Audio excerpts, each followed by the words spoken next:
At my sister's wedding, my parents stopped me at the door and said, "You're not on the guest list." I saw my sister standing at a distance, smirking. I said nothing and walked away. The very next day, they came to me in tears, begging for help. I simply replied, "Ask someone from your guest list." I thought I knew what betrayal felt like. But nothing could have prepared me for the moment my own parents stood like stone walls, refusing me entry to my sister's wedding. Their words, delivered with chilling coldness, sucked the air right out of my lungs. I was 28, standing there in my carefully chosen navy dress, clutching a wrapped gift, outside a ridiculously luxurious country club. And then my father's stern face appeared. "You're not on the guest list," he said, utterly devoid of warmth, while my mother couldn't even meet my eyes. How could my only sister not want me there? My own flesh and blood? I should have seen the signs. Audrey and I? We were everything to each other. We were the kind of sisters who braided each other's hair, fought off neighborhood bullies together, and built blanket forts where we'd whisper our deepest secrets, our dreams for the future, huddled under blankets with flashlights. We'd illuminate our matching smiles, planning our futures. She'd hold the ladder while I climbed trees. I'd help her practice dance routines. It was always understood we'd stand beside each other on our wedding days. "When you get married, I want to wear blue," Audrey had declared when she was 12, planning my hypothetical wedding. "And when you get married, I'll wear whatever hideous bridesmaid dress you choose," I'd promised, tossing a pillow at her giggling form. We grew up in this perfect, brick colonial in an affluent Boston suburb. And let me tell you, appearances weren't just important there, they were everything. My parents, Elizabeth and William Wilson, built their lives around community standing and traditional success markers. My dad was a corporate attorney whose clients included some of Boston's oldest families. My mom volunteered on prestigious community boards and hosted dinner parties that neighbors talked about for weeks.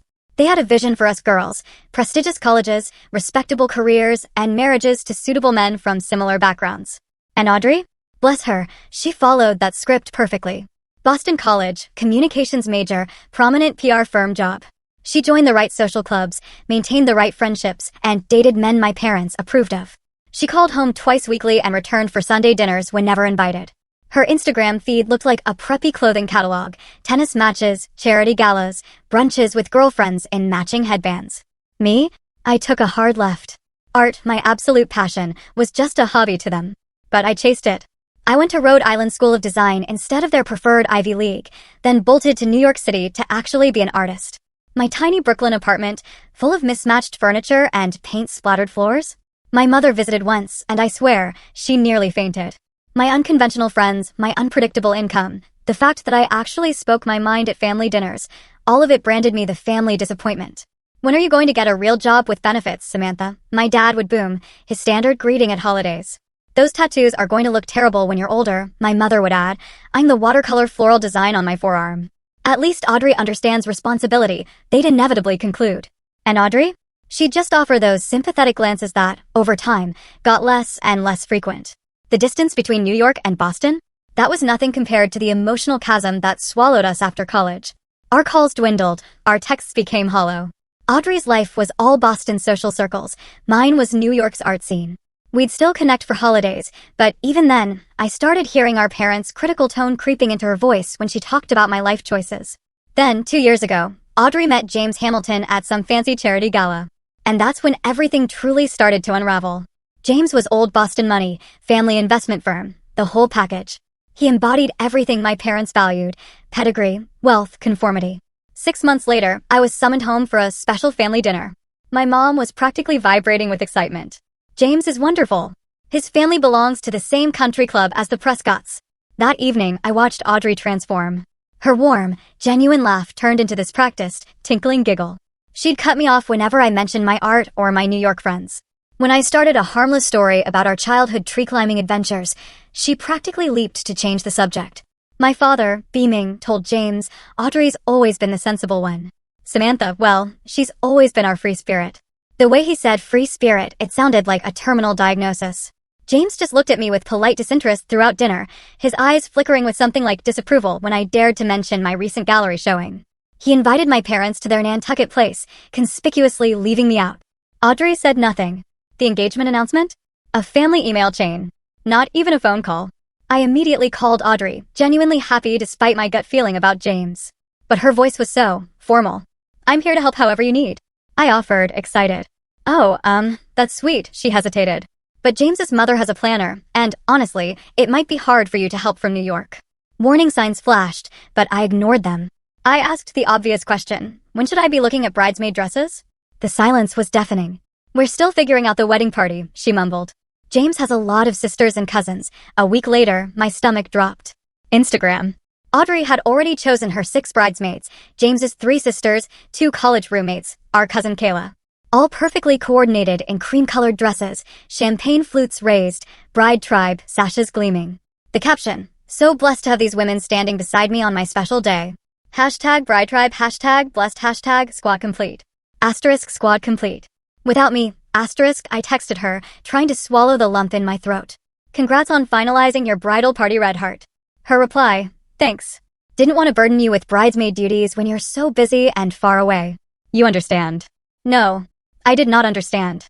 But I pretended I did. For months, wedding updates filtered through my mother's smug phone calls or social media posts I wasn't even tagged in. When no formal invitation showed up 6 weeks before the date, I finally texted Audrey directly. Hey, checking about your wedding invite. Planning to request time off soon. Her reply? Of course, you're invited. Must have gotten lost in the mail. It's June 15th at Bellevue Country Club. Ceremony at 4. Relief. Pure, unadulterated relief washed over me. Despite everything, my sister wanted me there. I immediately requested time off from the gallery where I worked part-time, booked an overpriced flight, reserved a hotel room near the venue, and splurged on a perfect navy dress that perfectly complied with the formal dress code. I selected an absurdly expensive crystal vase from their registry and even scheduled a hair appointment in Boston to ensure I'd meet my mother's standards. This will be a chance to reconnect with Audrey, I told my roommate Jenna, trying to convince myself. Jenna just looked at me, unconvinced. Just be prepared for their usual comments, Sam. Don't let them ruin your weekend. It'll be fine, I insisted, carefully bubble wrapping that crystal vase. It's a wedding. Everyone's happy at weddings. That optimism? It carried me through my flight to Boston, the tedious wait at the rental car counter, and the drive to my hotel. It sustained me through a restless night in an unfamiliar bed. And the next morning, as I carefully applied makeup and styled my hair. But that optimism evaporated the second I saw my parents' faces at the country club entrance. They stood there, literal human barricades, expressions as cold and hard as the stone facade of the building itself. The Bellevue Country Club exuded old money and tradition from every manicured hedge and gleaming window. White chairs arranged in perfect rows faced an elaborate floral arch on the sweeping lawn. Guests in summer suits and designer dresses mingled on the terrace, champagne flutes catching the afternoon sunlight. Everything looked precisely as I'd imagined my sister's wedding would, except for my parents blocking my path. Dad, what do you mean I'm not on the guest list? I clutched the text message Audrey had sent me, trying to maintain composure. There must be some mistake. My father, stiff, eyes darting to nearby guests who were beginning to notice our exchange, just said, "There's no mistake, Samantha. Your name isn't on the approved list." But Audrey told me, "Please don't make a scene," my mother whispered urgently, her floral perfume suffocating as she leaned closer. Her perfectly coiffed hair didn't move, much like her expression of practiced discomfort. I didn't care who was watching. This is my sister's wedding. My voice rose despite my best intentions. I took time off. I flew here. I bought this dress and this gift because Audrey specifically told me to come. My father's jaw tightened, the muscle visibly clenching beneath his cleanly shaved skin. Audrey specifically requested you not attend. Those were her exact words. It was a physical blow. I actually stumbled back, my heel wobbling on the brick pathway. That's not possible. She texted me the details herself. Whatever you think, she said. He cut me off, his voice dropping to a harsh whisper. The reality is, you are not welcome here today. This is James and Audrey's perfect day, and they don't need your unpredictability. My unpredictability? I repeated, disbelief making my voice crack. I'm her sister. Elizabeth, William, there you are. A woman's voice called from behind my parents. James's mother, Patricia Hamilton, swept over, in a designer suit that probably cost more than 3 months of my rent. Her calculating eyes raked me from head to toe. Is everything all right here? My mother, with forced brightness, chirped, perfectly fine, Patricia. Samantha was just leaving. I am not leaving until I speak with Audrey. I stood my ground, though my knees felt weak. She invited me herself. Patricia's surgically tightened face barely moved as she frowned. I handled the final guest list personally with Audrey, and I can assure you, your name was not on it. Security is very strict here at Bellevue. As if summoned by her words, 2 men in suits appeared nearby, trying to look casual while clearly monitoring our interaction. One touched his earpiece, a gesture straight from a movie. You called security on me? Your own daughter.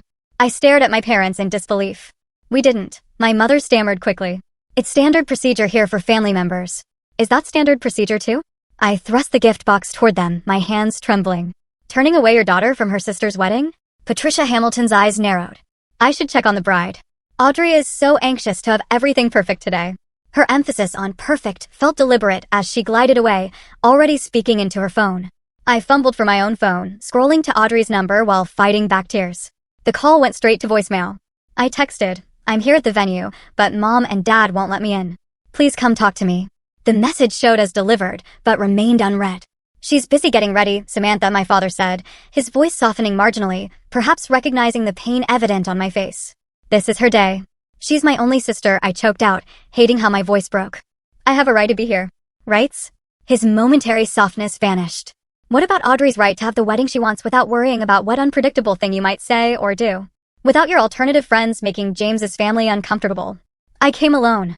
I'm dressed appropriately. What exactly are you afraid I'll do? Before either could answer, I heard a dismissive snort nearby. James's father stood with several other men, all holding tumblers of amber liquid, despite the early hour. That's the problematic sister, he drawled, not even bothering to lower his voice. The artist. He made my profession sound like a contagious disease.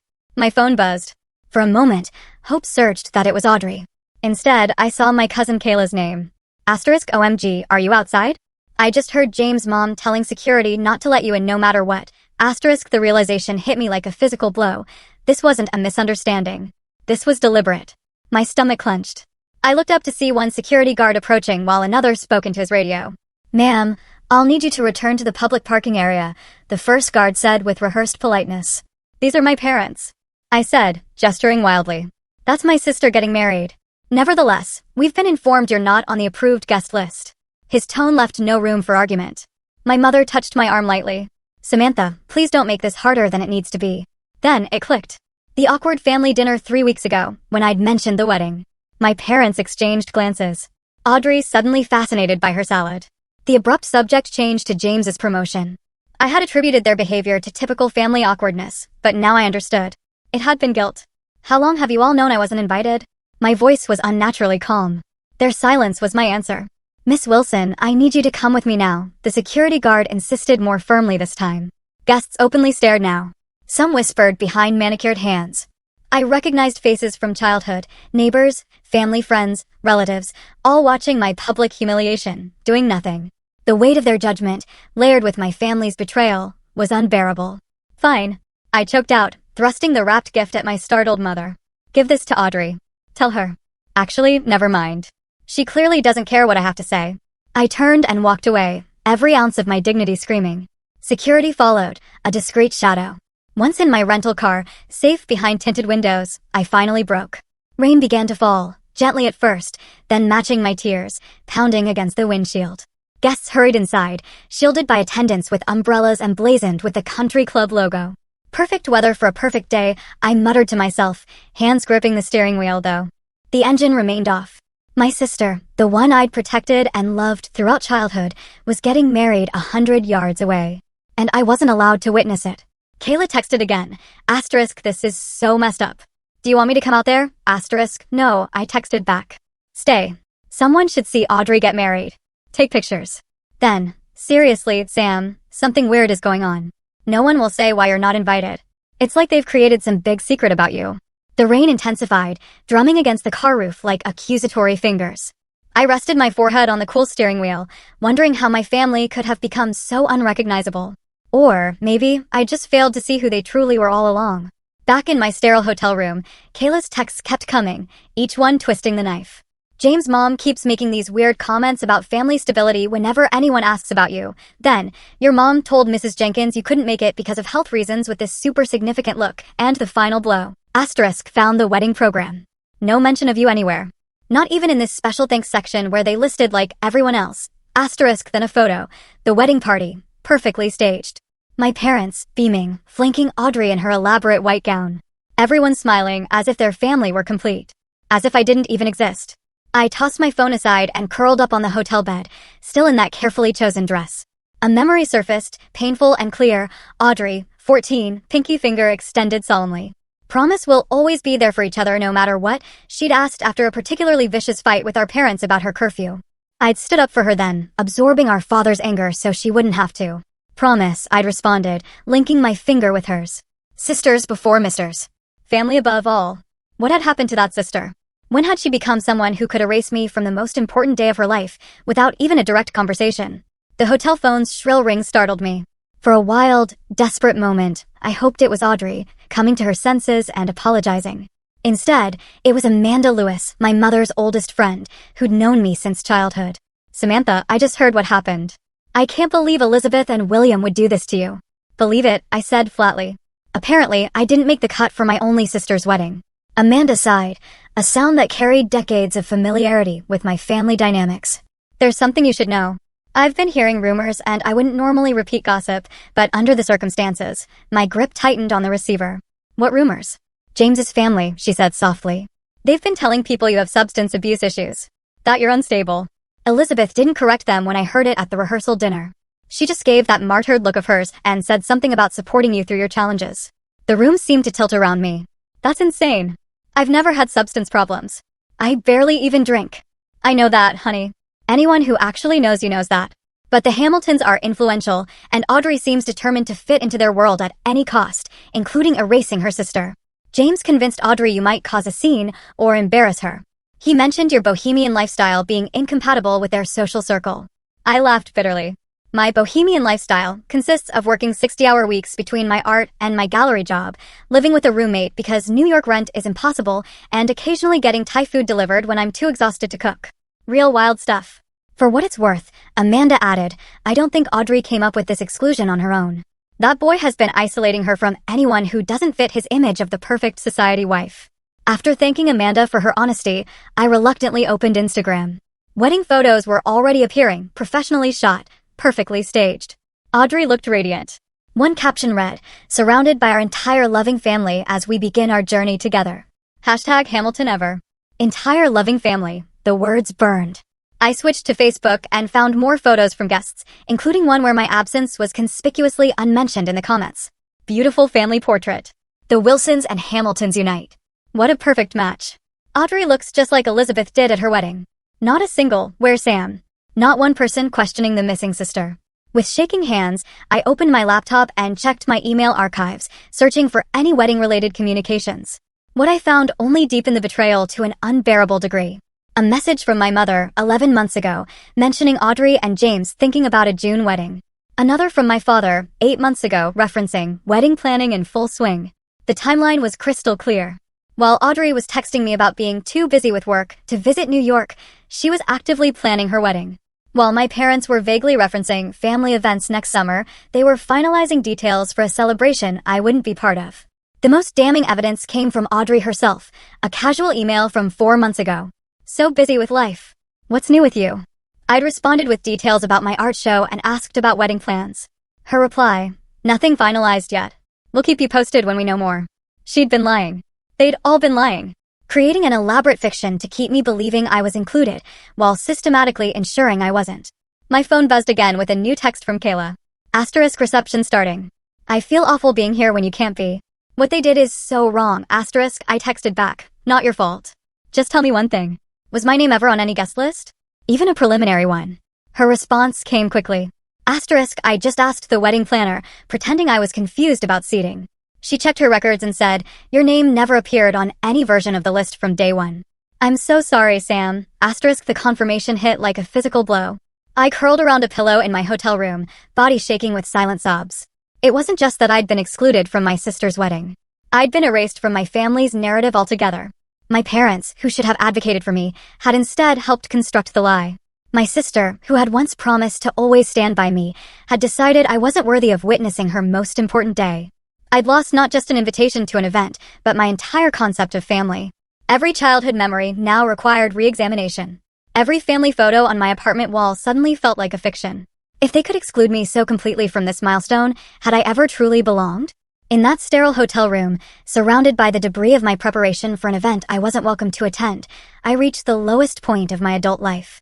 The family I thought I had didn't exist. The sister I thought I knew was a stranger. The parents who should have loved me unconditionally had instead placed conditions I could never satisfy. I was utterly, completely alone. Morning arrived with swollen eyes and a hollow ache in my chest that made breathing itself feel difficult. The wedding was over. My sister was officially Mrs. Hamilton, probably celebrating at some exclusive breakfast, or perhaps already departing for her honeymoon on James's family yacht. My parents had successfully maintained their perfect family image, minus one inconvenient daughter. And I was left to pick up the pieces of my shattered understanding of family. I avoided the mirror, knowing my reflection would just confirm how utterly destroyed I felt. My phone showed 7 missed calls from New York friends who'd received my incoherent texts last night. The local news website featured a society page announcement about the magical union of 2 prominent Boston families, with a professional photo of the beaming couple. I closed the browser before reading further. After a scalding shower that couldn't wash away the humiliation, I headed to the lobby to check out a day earlier than planned. The elevator doors opened, and I nearly collided with Mrs. Henderson, my high school art teacher. "Samantha Wilson," she exclaimed, genuine warmth in her voice. Then her expression shifted as she took in my appearance. "Oh dear, are you all right?" I tried to smile, but it felt more like a grimace. "Just checking out, heading back to New York." Her eyes narrowed with concern. "I thought your sister's wedding was yesterday. Aren't there usually brunches and things the day after?" That simple question shattered my fragile composure. Before I could stop myself, the entire humiliating story spilled out right there in the hotel lobby. Being turned away, learning about the deliberate exclusion, discovering the lies that had spanned months. Mrs. Henderson guided me to a quiet corner, listening without interruption. When I finally ran out of words, she placed a weathered hand over mine. "What they did was cruel, Samantha. Unforgivably cruel. But it says everything about them and nothing about your worth. Then why does it feel like I'm the one who did something wrong?" I whispered. "Because that's what families like yours do. They make the truth-tellers feel like the problem." She squeezed my hand. "I've taught in this town for 35 years. I've watched families like yours operate. They're so concerned with appearances that they'll sacrifice authentic relationships to maintain the facade. But Audrey and I were close once. We really were." Mrs. Henderson nodded. "I remember. You two were inseparable in school. But sometimes people choose the path of least resistance. Standing up to family pressure requires tremendous courage, especially when there's money and status involved." Her perspective was the first that had made any sense since this nightmare began. We talked for nearly an hour, her gentle wisdom providing the first moments of clarity I'd experienced since being turned away at the venue entrance. "What will you do now?" she asked as we prepared to part. "Go home to New York, I guess. Try to move forward somehow." She hugged me tightly. "Your talent and your honesty will serve you well, Samantha. Those are far more valuable than social standing or family connections. Never forget that." Strengthened by this unexpected kindness, I decided to make one final stop before leaving Boston, my parents' house. I still had a few belongings there, stored in what was once my bedroom. I hoped to slip in and out while they were at post-wedding festivities, avoiding another confrontation. The house looked exactly as it always had, a perfectly maintained colonial with precision-trimmed hedges and seasonal flowers in coordinating colors. I used my old key, half expecting the locks to have been changed along with my family status. My childhood bedroom, it was unrecognizable. The walls had been repainted from my chosen blue to a neutral beige. Most of my posters and photos were gone. Boxes labeled storage occupied the floor. The twin bed was covered with plastic bins of Christmas decorations. I'd been literally erased from the physical space I once occupied. Opening my closet, I found most of my remaining belongings consolidated into 2 cardboard boxes labeled Sam in my mother's precise handwriting. Yearbooks, childhood art projects, photo albums, all efficiently packed away, as if in preparation for my complete removal from family memory. As I sorted through the items, deciding what was worth taking, I discovered they'd discarded several sentimental pieces, awards from art competitions they'd never attended, journals filled with teenage thoughts, and a handmade quilt from my grandmother, who had always encouraged my creativity before her death. The casual disposal of these treasures felt like another deliberate wound. I was carefully wrapping a small sculpture I'd made in high school when my phone rang. Taylor, my best friend since college, was calling for the 3rd time that morning. "Finally.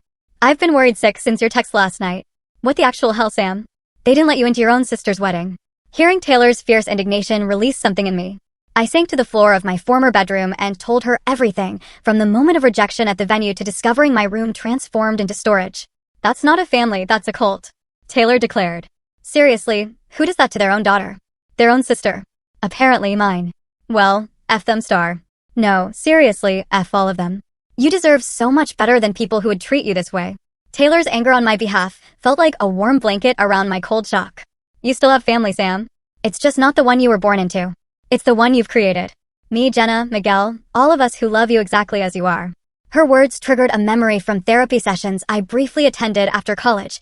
Asterisk family isn't always blood. It's the people in your life who want you in theirs. Asterisk, I don't know how to process this, I admitted, staring at the beige walls that had once displayed my artwork. By coming home, your real home, with people who actually appreciate your magnificent, creative, honest self. That'll help you through this. When we hung up, I sat surrounded by the remnants of my childhood, considering Taylor's perspective. She was right. While I'd been desperately seeking approval from people incapable of giving it, I'd built a supportive community in New York who valued the very qualities my biological family rejected. I packed only what truly mattered: a few childhood photos, my grandmother's handwritten recipes, and a small sketchbook Audrey had given me for my 16th birthday, inscribed, "To my amazing sister. Never stop creating." The rest I left behind. A deliberate unburdening. Before leaving, I made an impulsive decision. Instead of flying back to New York, I'd drive the rental car, taking a winding route along the coast. I needed time and space to process, to breathe, before returning to my life. I sent a quick text to Jenna about my changed plans, canceled my flight, and extended the car rental. As I pulled away from my childhood home, I experienced not the crushing grief of the previous day, but something unexpected, a quiet determination to reclaim my narrative from those who had tried to edit me out of it. This first decision, made from strength rather than pain, felt significant, like placing a single stone in what would become the foundation of my rebuilt sense of self. I couldn't control my family's actions, but I could control my response. I couldn't force them to include me, but I could choose who to include in my own life going forward. With Boston receding in my rearview mirror, I felt something I hadn't expected. Not closure, exactly, but the first fragile seedling of possibility breaking through the scorched earth of betrayal. I had just finished loading the last of my chosen belongings into the rental car when another vehicle pulled into the driveway, my parents' Mercedes, returning far earlier than I'd expected. For a moment, I considered a quick escape, avoiding another painful confrontation. But something inside me had shifted. I deserved answers. I stood my ground beside my packed car as my parents emerged, their faces registering surprise, then immediate discomfort at finding me there. They were still wearing their wedding finery from what I assumed was the post-wedding brunch. "Samantha," my mother said, her voice unnaturally high. "We didn't expect you to still be in town." Before I could respond, another car pulled up, a sleek black Audi that I recognized as James's. To my shock, Audrey emerged from the passenger side, still in a cream-colored dress from some post-wedding event. Our eyes met across the driveway, and she froze, one hand clutching her new husband's arm. "What is she doing here?" James asked my father, not even bothering to address me directly. Something about his tone, the entitled dismissal, as if I were a service worker who'd failed to perform adequately, ignited a calm, cold anger within me. "I'm collecting my belongings," I said evenly, looking directly at Audrey, whose eyes immediately dropped to the ground. "I didn't expect to see the newlyweds. Shouldn't you be boarding a private jet to some exclusive island by now?" "We're staying at the Hamilton estate on Nantucket tomorrow," my mother interjected nervously. "They just came to collect a few things before heading to the hotel for the night." An awkward silence descended as we all stood there in the driveway, the absurdity of the situation almost laughable. 24 hours earlier, they'd barred me from my sister's wedding. Now, we were making small talk about travel plans. "Well, congratulations on your marriage," I said to Audrey, maintaining the same calm tone. "I would have told you in person yesterday, but apparently, I didn't make the cut for your intimate ceremony of 300 guests." Audrey finally looked up, her expression a mixture of guilt and defensiveness. "Sam, it wasn't personal. We just wanted to avoid any potential complications." "Complications?" I repeated. "Is that what I am to you now? A complication?" James stepped forward, his arm protectively around my sister. "Audrey doesn't need this right now. She's exhausted from the wedding." The wedding I wasn't welcome to attend, despite being the bride's only sister, I countered. I turned back to Audrey. "At least have the courage to tell me why. After everything we've been through together, you owe me that much." "Perhaps we should all go inside," my father suggested, glancing uncomfortably at the neighboring houses where curtains had begun to twitch with curiosity. "No," I said firmly. "I'm not going back into that house. Say what you need to say right here." My mother made a distressed sound. "Samantha, always so dramatic." "This is exactly why, Mom?" I interrupted. "Why you excluded me from my sister's wedding. Why you've been lying to me for months. Why you let James's family spread rumors about me having substance abuse issues." My parents exchanged alarmed glances. Audrey's head snapped up. "What rumors?" "Oh, you didn't know?" I laughed, without humor. "Your in-laws have been telling people I'm an unstable addict. Apparently, that's the narrative they created to explain my absence. And our parents didn't correct them." "We didn't know exactly what was being said," my father interjected quickly. "Liar," I said quietly. Amanda Lewis told me she heard it at the rehearsal dinner, and you were right there, nodding sympathetically about my challenges. The only challenge I have is being born into a family that values appearances over honesty and social standing over loyalty. James's face had hardened. Your lifestyle choices reflect on Audrey now. As her husband, I have to protect her reputation. The Hamiltons have standards to maintain. My lifestyle choices? I scoffed. You mean being an artist? Living in New York? Having friends who don't summer on Nantucket? Among other things, he muttered. I turned to Audrey, whose eyes had filled with tears. Is that really why odd? Because I don't fit the Hamilton mold? Because James decided I might embarrass you? It's not that simple, she whispered. Actually, it is that simple, I countered. You had a choice between standing up for your sister and pleasing your husband's family. You chose them. You don't understand the pressure I've been under. Audrey suddenly burst out. Everything had to be perfect. The Hamiltons have expectations, traditions. They're connected to everyone who matters in Boston, and I don't matter. That's not what I meant. She wiped at her tears, careful not to smudge her makeup. But you've always done whatever you wanted, Sam. You left for New York and never looked back. You didn't care what anyone thought about your choices. Do you have any idea how hard it's been living in your shadow?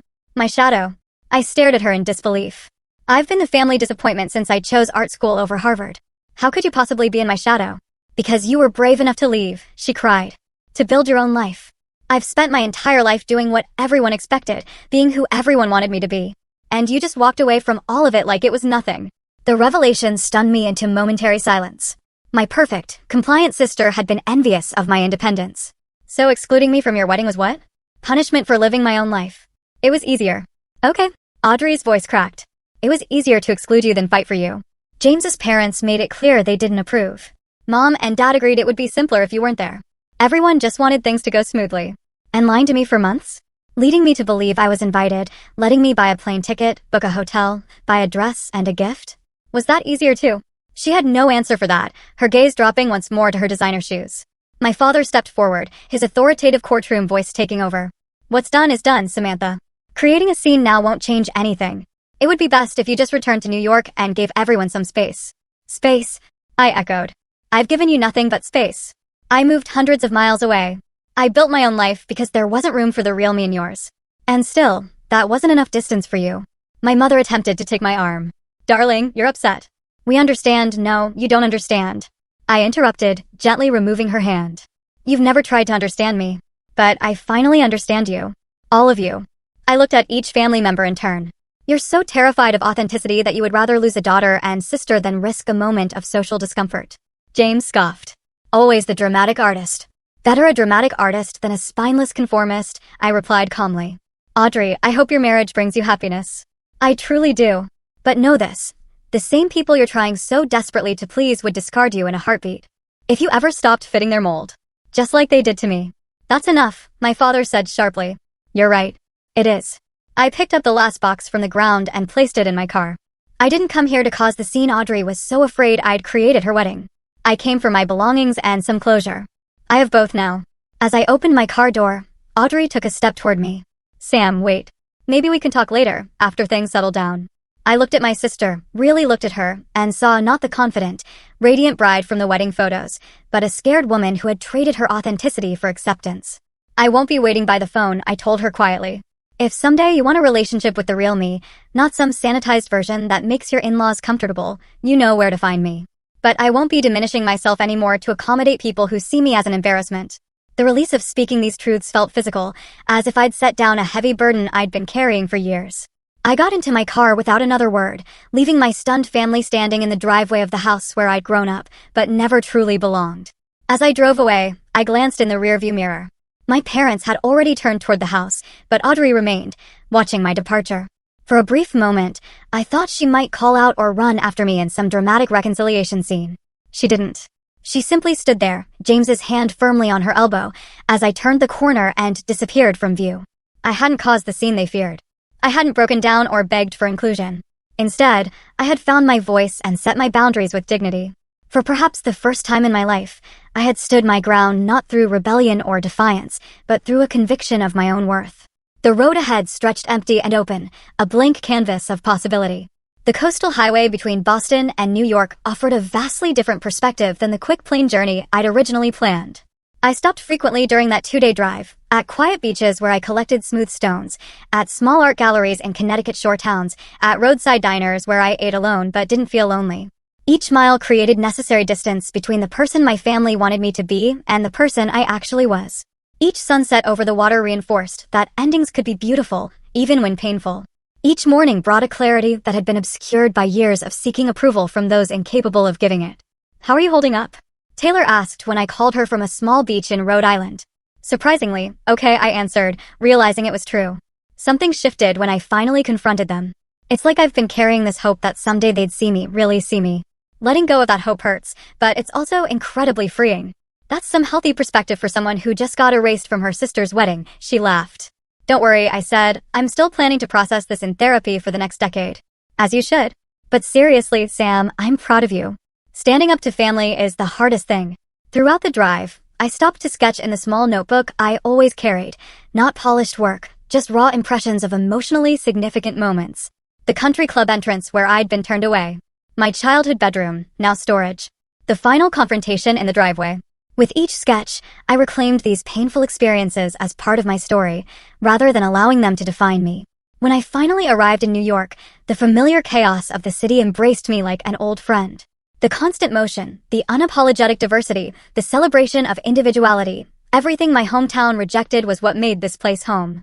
My roommate Jenna was waiting with open arms and an open bottle of wine. Unlike my biological family, she asked questions and then actually listened to the answers, her expressions shifting appropriately from outrage to sympathy as I recounted the wedding debacle. "Those people are actual monsters," she declared, refilling my glass. "Who does that to their own daughter? Their own sister? People who value what others think more than what's right," I said, surprised by my own insight. "Well, their loss is our gain. We get the real Sam Wilson, not whatever sanitized version they wanted you to be." The next morning, I woke to the sound of hushed voices and clinking dishes. Opening my bedroom door, I found our small apartment filled with friends. Taylor had driven in from Philadelphia. Miguel had brought breakfast from my favorite Dominican bakery. Several others from my art circle were arranging coffee cups and pastries. "Surprise," Jenna announced. "We figured you needed a proper welcome home." That simple gesture, friends gathering on a Sunday morning to show support, affected me more deeply than I could express. This was what family should feel like: acceptance without conditions, support without agenda, love without performance requirements. As we crowded around our tiny kitchen table, conversations flowing naturally between serious discussions of my experience and ridiculous jokes about revenge fantasies, I felt the first genuine happiness since before the wedding disaster. "I've been thinking," Miguel said, sliding a business card across the table. "You should talk to my gallery friend, Eliza. She's putting together a show about identity and belonging that would be perfect for your work." Eliza Graham ran a respected gallery in Chelsea that featured emerging artists exploring societal themes. "You think my work would fit?" I asked, surprised. "Are you kidding? Your Fractured Reflections series is exactly what she's looking for. Personal, yet universal. This whole experience, as terrible as it's been, could fuel some incredible new work." The suggestion sparked something inside me. Throughout my artistic career, I'd often censored myself, creating work that was technically proficient but emotionally safe. What if I channeled this pain into something authentic and powerful? What if I used art to process what words couldn't fully express? The next morning, I called Dr. Martinez, a therapist recommended by a friend months ago, whose number I'd saved but never dialed. To my surprise, she had a cancellation that afternoon. "What brings you in today?" she asked, once I was seated in her comfortably worn office chair. "My family excluded me from my sister's wedding and has basically been lying to me for my entire adult life," I said, the bluntness surprising even me. "I need to figure out how to process that without letting it destroy me." Dr. Martinez didn't seem shocked by my direct approach. "That's a significant betrayal. How are you taking care of yourself right now?" That simple question, how was I caring for myself, not how could I fix my family, signaled I'd found the right therapist. Over the following weeks, our sessions became a crucial space for unpacking not just the wedding incident, but the lifetime of conditional acceptance that had preceded it. "You've spent years trying to earn love that should have been freely given," she observed during one particularly intense session. "What would it look like to stop trying to earn it?" That question catalyzed a period of profound change.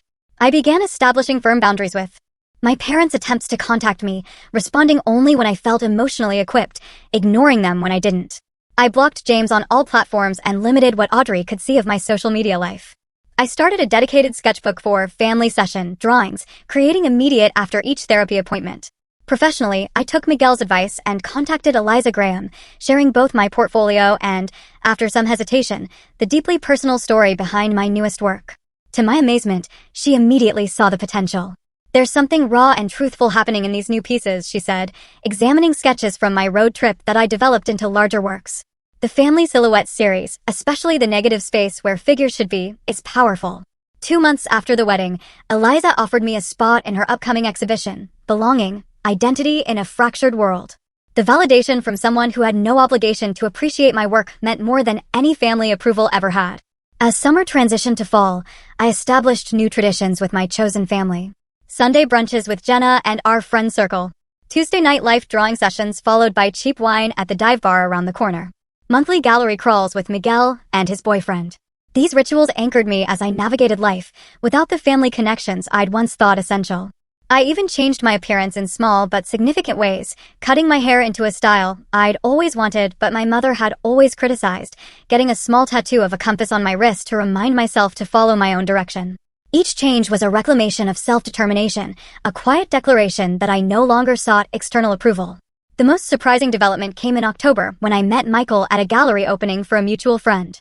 Unlike James, who had evaluated me against some predetermined checklist of acceptability, Michael was genuinely curious about my authentic self. "Tell me more about your creative process," he said on our first date, leaning forward with genuine interest. "What drives you to create?" The question was so refreshingly direct, so focused on understanding rather than judging, that I found myself opening up about how art had become my language for processing the world, including recent family trauma. "That's incredibly brave," he responded. "Using pain as creative fuel instead of letting it consume you." His perception of my art, and by extension me, as brave rather than problematic, sparked a connection that developed naturally over the following months. For the first time, I was building a relationship without editing myself to be more acceptable. By the time my exhibition opened in November, I had constructed a life that felt authentically mine. Professional momentum, supportive friendships, a promising new relationship, and therapeutic tools for managing the lingering pain of family rejection. I wasn't healed in any simplistic sense, but I was building something meaningful from the wreckage of old expectations. The night before the gallery opening, I sat in my newly rearranged bedroom, staring at the last family photo I kept displayed, Audrey and me as children, arms around each other on a beach in Cape Cod, genuine smiles directed at each other, not the camera. Despite everything, I couldn't bring myself to remove this evidence that we had once truly loved each other, before expectations and social pressures had driven us apart. "I hope you find your way back to yourself someday," I whispered to her image before turning out the light, preparing for my own moment of professional recognition. One my biological family wouldn't witness, but my chosen family would celebrate with genuine pride. 6 months after being turned away from my sister's wedding, I stood in Eliza Graham's gallery, surrounded by my work and my chosen family.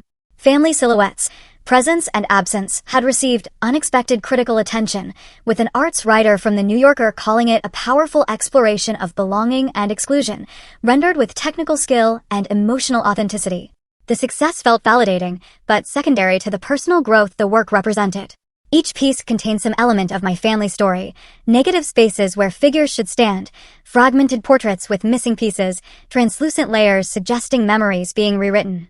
Creating them had been painful, but purifying, transforming private anguish into public connection, as visitors shared their own experiences of family complexity. "I can't believe that's my girlfriend on the gallery wall," Michael said, appearing beside me with 2 champagne flutes. In the 4 months we'd been dating, he'd shown nothing but genuine interest in understanding my authentic self, rather than trying to reshape me into some predetermined ideal. "Sometimes I can't believe it either," I admitted, accepting the champagne. A year ago, I was still seeking approval from people who were never going to give it. Taylor joined us, linking her arm through mine.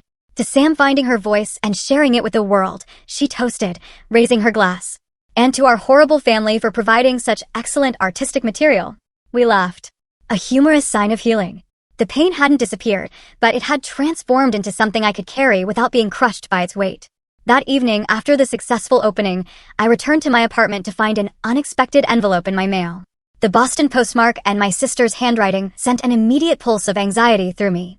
Inside was a card with a simple message: "Sam, I saw an article about your gallery show online. The work looks incredible. I always knew you were talented, even when I didn't have the courage to say so. Things with James aren't what I expected. His family's expectations are suffocating, and I'm starting to understand what you meant in our last conversation. I miss my sister.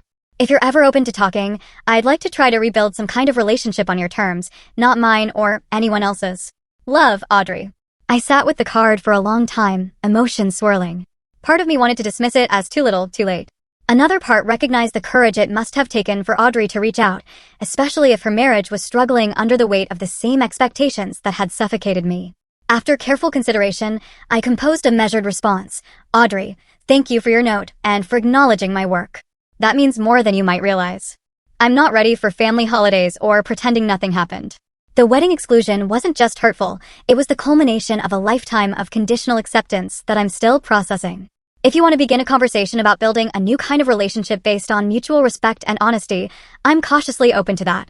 But it would need to be just between us, without our parents' influence or James's family's expectations shaping the interaction. Take care of yourself. Sam. I mailed a letter the next day, setting clear boundaries while leaving open the possibility of reconciliation. Whether Audrey could meet me in that honest space remained to be seen, but my response came from strength, rather than desperation for family connection. In the months that followed, I continued therapy with Dr. Martinez, gradually developing a more nuanced understanding of my parents' limitations. Their obsession with social standing and conformity hadn't begun with me. They themselves were products of rigid upbringings where approval was conditional and appearances paramount. Understanding the origins of their behavior doesn't excuse it, Dr. Martinez emphasized, but it might help you release some of the pain. I think I'm realizing they did the best they could with the emotional tools they had, I replied. The problem was their best wasn't enough for a child who needed unconditional acceptance. And that's not your failure. It's theirs. This perspective shift allowed me to view my parents with more compassion, without accepting their treatment as deserved.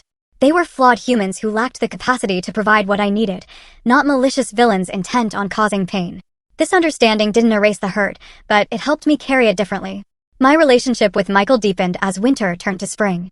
Unlike previous relationships where I'd carefully edited myself to seem more acceptable, with Michael, I could be authentically imperfect.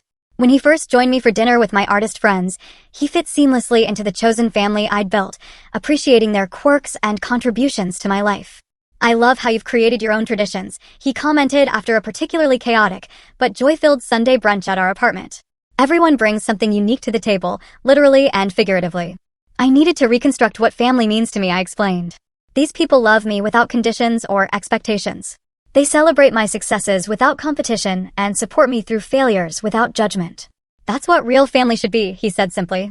As my professional success continued to grow, with a second exhibition planned and a teaching opportunity at a community arts program, I established clear boundaries around sharing these achievements. My parents occasionally sent formal emails inquiring about my career progress, which I answered factually, but without seeking approval. Audrey and I had begun a cautious text exchange, primarily focused on her growing recognition of the family dynamics that had shaped us both. James's mother criticized my choice of charity work yesterday, she wrote in one particularly revealing message. It made me think of all the times I watched Mom and Dad criticize your art. I never stood up for you. I'm sorry for that. The acknowledgement, while healing, highlighted how different our paths had been. Audrey was just beginning to question the values that had been instilled in us, while I had spent years building an identity independent of family approval. The gap between us couldn't be bridged by apologies alone, but her growing awareness suggested a foundation for a different kind of relationship might be possible someday. During the winter holidays, I declined my parents' perfunctory invitation to Boston and instead hosted a chosen family Christmas in my apartment. Friends brought dishes representing their own family traditions or invented entirely new ones. We exchanged thoughtful, inexpensive gifts that demonstrated attention to each other's authentic selves rather than social obligations. The contrast between this warm, accepting celebration and the tense, performance-based holidays of my childhood couldn't have been starker. As I looked around at the mismatched furniture holding friends from diverse backgrounds, all laughing and belonging exactly as they were, I recognized the profound wisdom I'd gained through the painful journey of the past year. Rejection had actually been redirection. Being excluded from my sister's wedding had forced me to confront the conditional nature of my family's love and build connections based on acceptance rather than performance.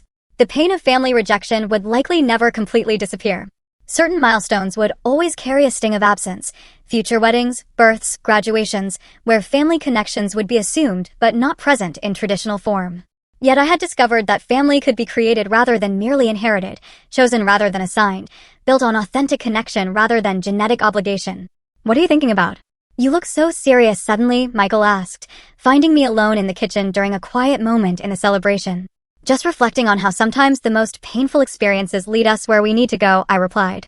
A year ago, I thought being excluded from Audrey's wedding was the worst thing that could happen to me. Now I see it was the push I needed to build a life based on authentic connection rather than performance. He nodded thoughtfully. The universe has strange ways of redirecting us sometimes. I'm learning that rejection is often protection, I said. It hurts when people can't accept you as you are. But their rejection protects you from a lifetime of trying to be someone you're not. As we rejoined our gathering, I carried this hard-won wisdom.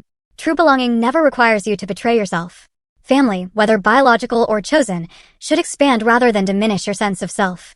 Love that comes with conditions isn't really love at all, but approval, which is an entirely different currency. The wedding exclusion that had once devastated me had ultimately freed me to create a life of genuine connection. The sister who had once been my closest ally might someday become a friend on new, more authentic terms. The parents who couldn't see my value had inadvertently pushed me toward people who could. In the end, being kept from my sister's wedding had given me an unexpected gift, the courage to stop seeking acceptance where it wouldn't be freely given, and to build a life where I didn't need to earn belonging through performance or pretense.